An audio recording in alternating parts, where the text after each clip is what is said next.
Good evening, everybody. This is Sam Darley with the Sam Darley Show. And tonight I'm going to talk to you about Tom Brady and the Patriots, the latest from the NFL coaching carousel, and Jeff Bagwell getting in the Hall of Fame. Also, the Houston Rockets are in a mini slump. They are currently in the first quarter at 6-4 Milwaukee. And the Rockets still number 3 in the West, with suffering a bit of a slump, like you'd expect in an 82-game season, but they're still third in the West. But the big story I want to talk to y'all about is Tom Brady playing his last game with the Patriots this weekend. I mean, the guy is a Hall of Fame quarterback. I can't see why Bill Belichick would let him go. But he has let go Hall of Fame caliber players in the past, or at least superstar players in the past. It wouldn't be the first time that he separated himself from an aging player, but Brady doesn't look like he's aging. In fact, this season he was 5th in completion percentage, 7th in TDs, touchdowns, 2nd in QBR, those are the 3 stats I measure for a quarterback. You know, he still got it. His worst game of the year, in fact, from a completion percentage standpoint, was against the Texans. And the Texans boast the number 1 defense, or did boast the number 1 defense. In fact, they pose the biggest defense that was left in the playoffs. I mean, Green Bay's defense is middle of the road. Same thing with Atlanta, and Pittsburgh. And, Colin Cowherd reported that, today on his radio show, that Tom Brady could be playing for his job. I doubt that will happen. I mean, I've heard for the last couple of years of a potential Tom Brady to the Texans type trade to start the future with Jimmy Garoppolo. It's really up to Belichick. I mean, if Belichick feels like Brady's losing it, then he'll turn the mantle over to Garoppolo. But I don't believe that for a second, especially when you consider that Brady missed 4 games of the year and still finished 7th, only 7th in touchdowns. Think about it. If he had all 4 of those, if he started the season without the Deflategate suspension, he probably would be number 1 in touchdowns. And who knows, he may be first in QBR, maybe 5th, he may be higher than 5th in completion percentage. But what I do know is Tom Brady is not likely to be on the market this offseason, but if he did, what a market of quarterbacks you could have. I mean, Phillip Rivers is reportedly wanting out of Los Angeles. He wants to go to the San Francisco 49ers. Why? Why, Phillip? They're not a good team. You could go to the Jets or the Texans or the Broncos, teams that need a quarterback on the cusp of being a contender. I know the Jets are down year. Most of that pretty bad quarterback play. But you put Phillip Rivers or Tony Romo or Drew Brees on either the Jets, Bills, Texans, or Broncos, you've got a very good shot at winning. Those teams have got a very good shot of being contenders, and especially Houston and Denver. Those 2 teams alone would be the favorites to win the AFC and probably the Super Bowl. So no, Tom Brady's not going anywhere. I don't expect him to go anywhere, but if he ends up on the market, you've got Brady, you got Romo, you got Rivers. Those are the top 3 available quarterbacks, all above 35 years old. All have had outstanding careers, and all of them would instantly make the 3 teams that are on the cusp of a contention in the Texans, the Jets, the Bills, and the Broncos. Those teams with those guys, one of those guys, would be a legit championship contender. I'll even add Drew Brees' name to the list. I mean, come on, is New Orleans gonna contend in the next 2 or 3 years, which is what Brees has left in him? I mean, he threw for 5,000 yards this season. You don't think a team like Houston could use a quarterback like that just for 2 or 3 years? I mean, my goodness. It just makes no sense for Phillip. I know Phillip Rivers has been adamant in the past about not playing in Los Angeles, but holy cow. You're going to go play for the San Francisco 49ers and a team that's in worse shape than the Chargers? I mean, really? Why? I just don't understand that. Tony Romo wants to be a Denver Bronco, I would be really, really shocked if John Elway didn't make a push for him. But nobody's going to trade for that contract. Not with the amount of money that Romo's due to make in the next couple of years. So, realistically, if hypothetically, if Brady did hit the market, you got Brady, you got Rivers, you got Romo. And now Breeze hit the market, you got Breeze, Brady, Rivers, Romo. All guys in their late 30s, almost in their 40s. Brady and Breeze still have enough gas in the tank to get you to 2 or 3 Super Bowls.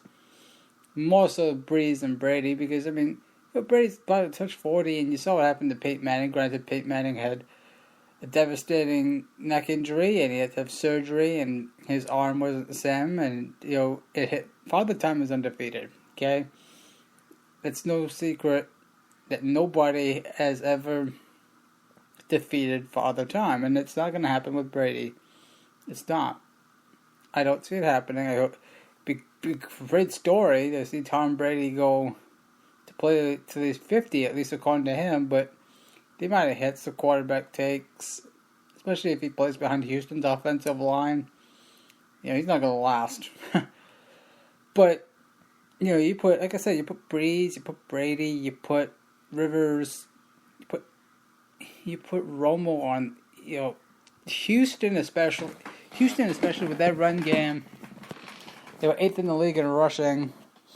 They don't boast a strong offense, but most of that's because of the quarterback issues and the offensive line issues. But it'll buy Houston some time to build up a team for the future quarterback. Because we all know, I think in all honesty, Brock Osweiler is done in Houston. In all likelihood, I hope I'm wrong.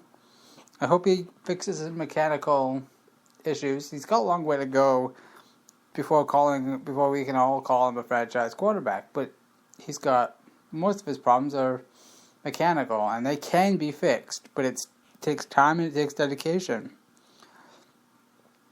And speaking of the Houston Texans, today Bill O'Brien announced that Romeo Crennel is the assistant head coach. He's going to be the offensive coordinator and the head coach. Bill O'Brien, and that is, not Romeo Crennel.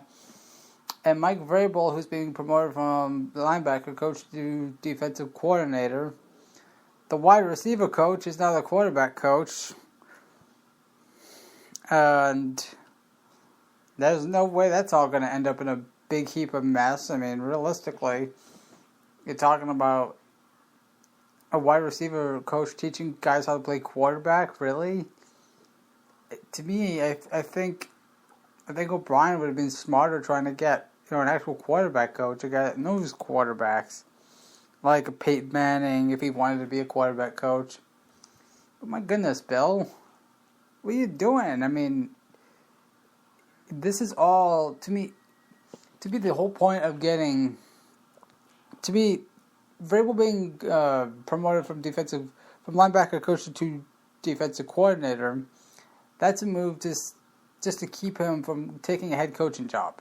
I think the Texans were so afraid to lose Vrabel that they just created a new position for Crennel and just decided to move up Vrabel. But, it could all be a mess. It's really a make or break here now for O'Brien. Now that he's in charge of the offense, he's got to somehow take the Texans from the bottom of the league offensively to at least middle of the pack in almost every offensive category. And I know if they got one of these quarterbacks, whoever hits the market, whether it's Romo, Breeze, Brady, or Rivers, he's got to go all in and get one of those guys because he's got a top defense, a top running game. He does have to build up the offensive line, but overall, I think the Texans are on the cusp of being a legit championship contender.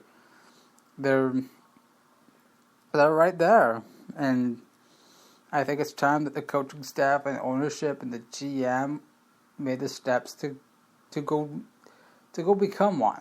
Take this opportunity, be Denver 2.0. Go get your future quarterback in the draft. but I have a veteran guy like, I think I just said Breeze, Rivers, Romo, and if Brady hits the market, Brady. Now, if Brady does not hit the market and it's Garoppolo, I wanted the Texans to take Garoppolo with the 33rd pick of the 2014 NFL Draft. But they, like they did with Derek Carr, they passed up on him. And I thought that was a bad move. He's a good quarterback with a quick release, big strong arm, accurate, plays well in the pocket. You know, he's young, he's cheap, he's still on his rookie contract.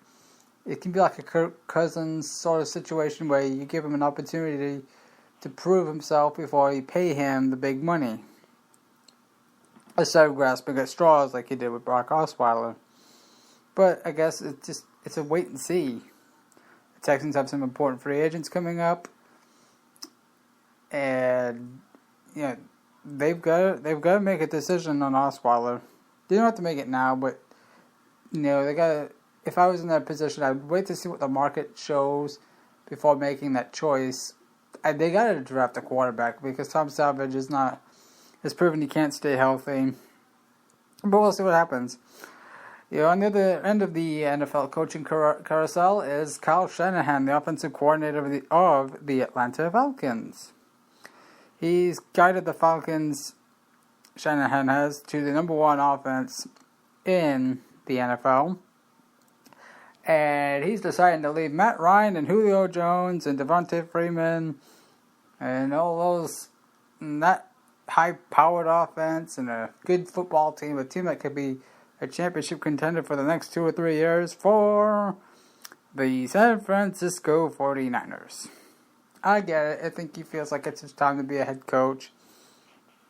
But my goodness, Kyle, really? The 49ers? I can't believe the Denver Broncos didn't want this guy. I mean, my goodness. He can coach offense. I mean, defense is going to be a bit of a question mark, but I mean, Kyle Shanahan is a very good offensive coordinator, and I'm excited to see him become a head coach. I think he's deserved it for a while. Even when he was offensive coordinator of the Texans, he can coach. Now, there's a big difference between offensive coordinator and head coach, but I think Kyle's good enough and he's smart enough to get the job done up there in San Fran. But San Francisco is still paying Jim Harbaugh and Chip Kelly the rest of their contract, so it's the 49ers. So, what can I say? Then it's not exactly the smartest franchise in the world. It's not exactly a good. I just don't. I don't get these coaches. I mean, I get you want the opportunity to be a head coach and you want to build something. You want to build your own franchise, but why would you leave a good situation like the Atlanta Falcons for the San Francisco 49ers? You're going to get beaten like a drum twice against Seattle. The NFC West outside of Seattle is pretty mediocre. I mean, the Seahawks, and again, Seattle is pretty much just above average. They're not an elite team. You saw that in these playoffs. But, again, it's not a good situation. He might get 6 or 7 wins, depending on what they do in the draft. But, I just don't understand it. Why would you leave a team that's potentially going to win the Super Bowl, or at least an NFC Championship, for a bottom feeder? It just doesn't make any sense. But, again, I guess these coaches, they've got these egos. They're like players, okay? They've got this ego. They got this gigantic egos that tell them they can be a head coach, they can be this, they can be that. All reality is, you gotta know your strengths. Like Wade Phillips, great defensive coordinator, decent head coach, dreadful in his last year in Dallas. Romeo Crennel, good defensive coordinator, disaster of a head coach. And he's now the assistant head coach of the Texans, which makes me wonder, is Bill O'Brien mentally saying, I'm stepping down from the head coaching position or is he trying to lessen the burden of being the head coach and offensive coordinator? And heck, if he's trying to get Rick Smith's GM power, I'll add GM to that list. Excuse me. Some baseball news. Jeff Bagwell, the Houston Astros legend, disastrous trade from the Boston Red Sox perspective. Jeff Bagwell got in the Hall of Fame today. He had a great career. He and Biggio, the Killer Bees. My goodness. It's the good old days of the Houston Astros. Pudge Rodriguez got in.